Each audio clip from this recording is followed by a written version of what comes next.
Hey you guys, it's Dani, and I do not have any birthmarks. I mean, I do have birthmarks. It's like a tramp stamp. Will I get demonetized for that?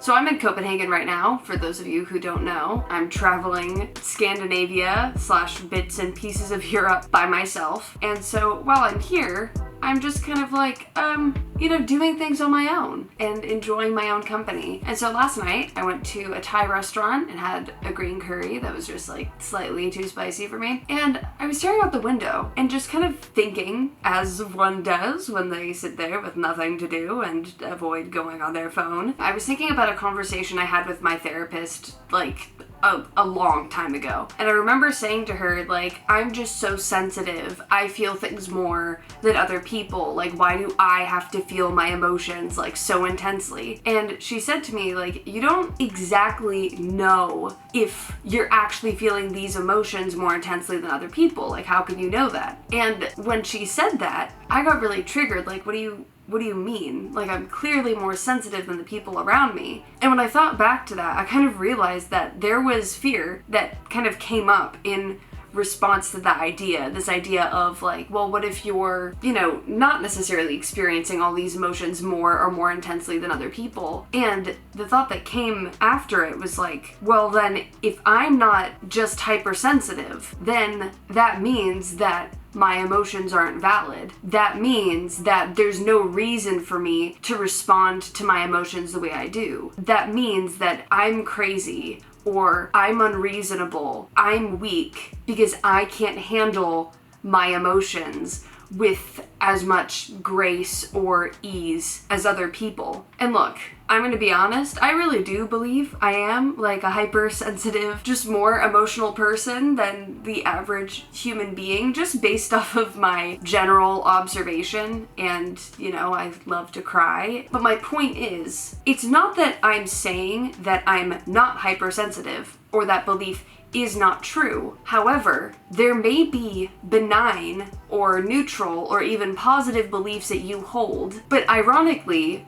these good or positive or whatever beliefs that we're trying to program into ourselves may not actually be in our highest good, because we are programming them motivated by a limiting belief. So therefore, that positive belief is going to be tied to, how do I say this? Something more painful and something that's kind of harder to grapple with. And I honestly believe this is why, as you're kind of like reworking your operating system, it's not just like the shit that feels bad that starts to fall apart. Like, it's also sometimes the coping mechanisms and shit that, felt good to you. Like me believing, oh, I'm just like super sensitive and I'm like an empath and da-da-da-da-da. But identifying with that was always a way of me avoiding this deeper belief that, oh, I am crazy, or my emotions don't make sense, or what I think and feel is not something that other people can accept or hold space for. And it's funny because even as I say this, what my mind is doing is trying to invalidate that logic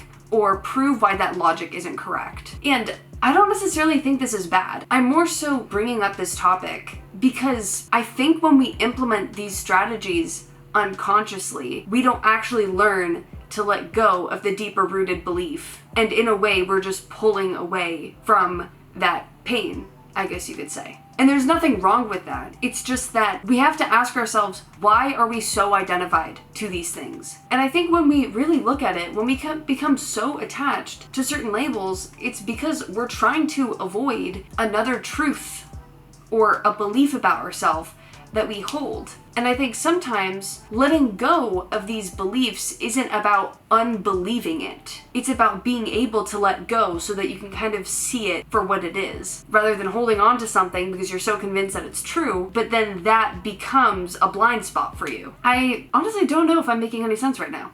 How I would define a cover belief would be a belief that is neutral or benign or positive in polarity. However, it is used to cover up a more negative or painful belief that you're trying to avoid looking at, or that you don't want to admit to having, or that you know you have, but you think by using this cover belief, you can get further away from it, when ironically, they are intrinsically connected, because the cover belief is largely believed by you because you don't like feeling like you're believing the limiting belief. But really, you're just moving away from it consciously, but subconsciously, unconsciously, you're still attached to that limiting belief.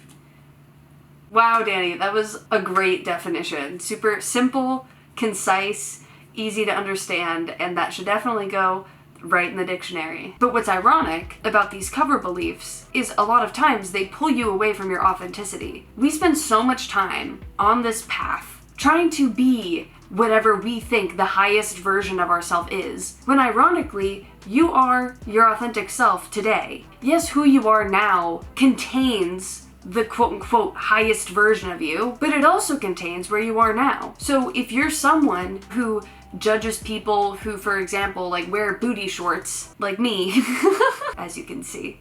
But for example, like if you're someone who judges people for that, it's more authentic to be like, yeah, I judge people who do that, than to pretend you don't because you think it makes you a bad person. Which is ironic because really when you're doing that, you're just judging your own judgment, and so you hold it in, when in reality, if you were to release that judgment towards yourself and just be transparent about your judgment, not just unconsciously project it onto other people, but to say, you know what?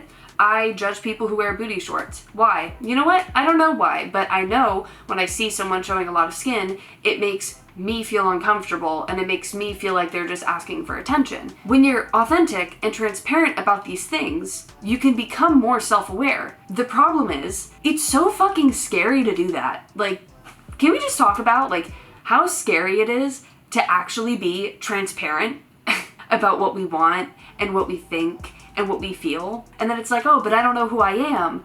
But really, when you say, I don't know who I am, so I don't know how to be, all you're saying is, the way I am now is not okay and is not acceptable to be authentic. So I'm still going to stifle my truth because I'm waiting to figure out who I am that's worthy of being authentic.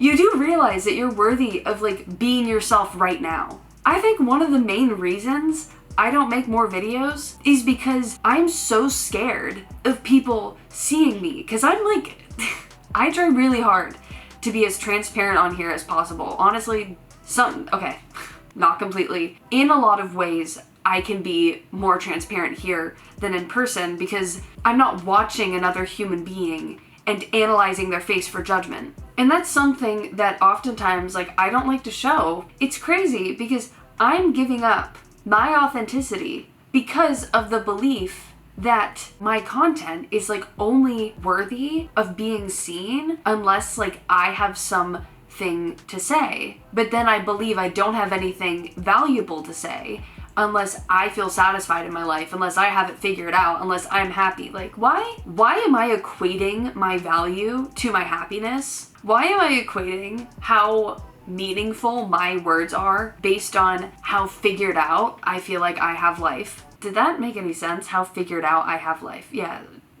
My words are still valuable regardless. I still have value, even if I'm imperfect. I think there might be many of you who are listening to this who feel like you're not ready to pursue what you want to pursue because you want to be ready. You want to like know without like a shadow of a doubt. And honestly, in some moments that might be fine to wait, that might be fine, but in other moments, it's kind of like, what the fuck are you waiting for? You're waiting to be happy and to feel good? You're waiting to feel confident enough? Like, I think it's great to have patience with yourself and to, you know, give yourself some time to do scary things. Believe me, I am the queen of taking my time. I'm the best. When I was a little kid, my parents' nickname for me was Little Miss Late. I was born late, I got out of diapers late, I did everything on my own time. However, there is a point where you have to ask yourself, like, what am I waiting for? This is the only time you're experiencing this exact moment. This is the only time where you're experiencing this exact life. So, like, don't take that for granted. Don't wait to be your authentic self. And yeah, being your authentic self is is going to come with people judging you. It's going to come with being uncertain of what the future holds, or what people are going to stay in your life, or how people are going to respond to you. Like, it's going to come with consequences. Like, don't get me wrong, I'm not here to say, like, oh, be your authentic self and it's all gonna be easy and perfect. Like, no, it's scary for a reason. It's scary because there were consequences for being authentic. And we learned that, and our bodies have learned that. And so our bodies tell us through our emotions or our thoughts, hey, don't do this thing. Don't tell that person what you're thinking because they're going to judge you, or they're not going to understand you, or they're going to push you away. But do you want to live your whole life like cowering away from these thoughts? Or do you want to like forge your own road? I mean, there's no wrong answer, but at the end of the day, it's kind of like let yourself get hurt. And it's hard because like going into this with like an open heart and just being authentic can be re-traumatizing. Like, I'm not even kidding you, because like the world is still not a fully safe place. Like, I'm gonna be straight up, that's what I believe. I don't think the world is a fully safe place, but it's a choice that you have to make, you know? And honestly, there's not a right answer. I'm not going to sit here and tell you to be authentic when it's unsafe to do so. Like, for example, if you were in a country where you could be killed for being gay, I'm not going to tell you to just like wave a pride flag and tell everyone you're gay, because that's putting yourself in danger. That's setting you up to be hurt. But at the same time, you waving that flag, even if you get killed, could be the start of something so much bigger, where now there's a chain effect where, you know, people are safe to be openly gay in whatever place you're from in this fake analogy. What choices are you making now? What beliefs are you holding on to for the sake of avoiding uncomfortable truths? Why are we so scared to tell people like what we're experiencing, and why are we so attached to thinking that reality is the way we believe it to be? I'm just saying this because I want you to live your life in the way that brings you the most fulfillment, and in a way that still spreads that fulfillment to others. I always get very emotional in my videos. I just get very like intense and kind of like this. I'm not gonna lie, I'm in like the midst of a really big transformation. I don't know what's going on. Maybe a lot of the things in myself that I've been ashamed of, maybe it's time for me to just say, you know what, it's okay. And I just kind of relax that path or that route in my brain. You know, I guess the example I'm trying to make is like, if there's certain ways of operating that I have, and I have those neural pathways in my brain, but I've scattered the whole thing in shame because I believe this way of operating is bad, maybe I can just embrace that. Maybe I can just let the way that I am now be how I am, and then my transformation is simply going to happen through that relaxation process. You know, like, I don't know if that's making any sense. My point is, I love you. Have compassion for yourself, and also like be okay with the fact that you're still not perfect, or you still say mean things to yourself, or that you still judge people. Like, I promise you it's okay. Like, to expect yourself to go from a world that's very judgmental and very fearful, and to expect yourself to just be like this beacon of joy and love and sincerity all the time is like so unfair. Like, that's so unfair to expect of yourself when that's not really the world you grew up in. So be patient with yourself, but also don't waste time. Alright, I'm gonna go. Thank you for watching this video. I hope you enjoyed it, and if you did, do all the things, click all the buttons, and I will see you in another video. Bye.